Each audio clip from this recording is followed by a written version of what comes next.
Donc, là où il y a l'impulsion, là-bas, on va parler de cycle. Là où il y aura la décomposition, ça sera la structure. Là où on va voir la structure également, vous allez voir le marché qui va faire des différentes impulsions, des différents cycles à l'intérieur. Et on va dire que ça, là, c'est un level. Un level, c'est comme une impulsion. Donc, un level baissier, un faux mouvement, un deuxième level baissier, un faux mouvement et un troisième level baissier. Généralement, à la fin du troisième level baissier, le marché il va repartir à la hausse parce que c'est la fin d'une structure. Mais cette hausse, ça va dépendre. Si la tendance globale, elle est baissière, cette hausse va être juste un faux mouvement.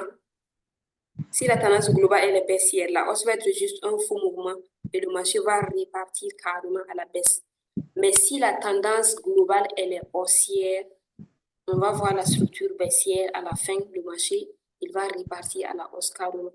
C'est pour cela qu'on va aller d'abord sur l'unité de temps supérieur, avoir une idée de là où le marché va avant maintenant de revenir pour chercher la structure ou bien nos entrées.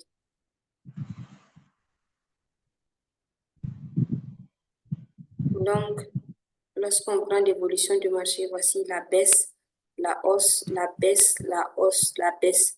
Donc ça, là, c'est une structure baissière. On va dire level 1, level 2 et level 3. Et vous allez voir que des fois, on peut prendre un marché qui évolue grandement, une grande tendance baissière et tout. Mais vous allez voir que lorsque le marché il fait 1, il fait 2, il fait 3, des fois, il peut aller faire un faux mouvement comme ça jusqu'à ces niveaux avant maintenant de commencer maintenant à baisser encore. Donc, on va savoir précisément que tout ça là, c'est un seul level.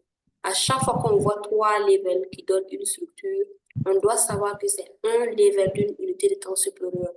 Si je clique sur H1, je vois que sur H1, le marché il a déposé une structure baissière. Ça veut dire que lorsque je prends tout ça là, je passe sur H4. Ça ne sera plus une structure. C'est une seule impulsion. C'est un seul level de H4 que je suis en train de voir sur H1, étant décomposé et tout. Donc, c'est de savoir que lorsque je vois une structure quelque part, ça sera un level d'une unité de temps supérieure. Et ce level, maintenant, ça va dépendre. Ça peut être juste un faux mouvement. La tendance peut être haussière, le marché qui fait la hausse comme ça. Il va faire un faux mouvement, il fait la hausse, faux mouvement, ainsi de suite. Peut-être que lorsque je suis sur une unité de temps inférieure, je vois une structure baissière. Mais si je reviens sur une unité de temps supérieure, c'est juste le faux mouvement. Donc, le faux mouvement également peut être décomposé en structure.